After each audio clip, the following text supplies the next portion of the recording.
Welcome to our episode 3 mula sa series ng Mapait na Pangako, Pamagat, Hating Gabi sa Sapot ng Nakaraan. Scene 1. Kalabog sa pinto. Isang malakas na kalabog ang gumising kay Leah. Napatingin siya sa pinto. May anino na parang gumagapang. Sa bawat gabi, mas lumalapit ang aninong sumusunod kay Leah. Hindi pwedeng nandito siya. Scene 2. Arvin appears. Leah, may kailangan kang makita. Bakit parang may sumusunod sa'yo? Hindi alam ni Leah na hindi lang si Arvin ang bumalik. Scene 3. Ang malingdaan ng nakaraan. Leah, may pangakong hindi ko natupad. At sinusundo na niya ako.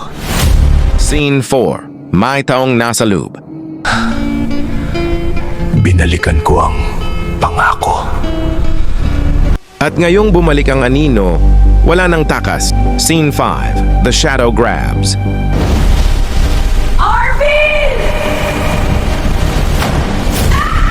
Sa pagdating ng katotohanan, may mawawala. Sa episode 4, abangan at tunghayan kung saan dadalhin ang kadiliman sa ating kwento. Kung nagustuhan mo ang episode na ito, huwag kalimutang i-like, i-share at i-subscribe. Pindutin ang kampana para sa susunod na kabanata ng Mapait na Pangako. Episode 4 coming soon. Thank you for watching.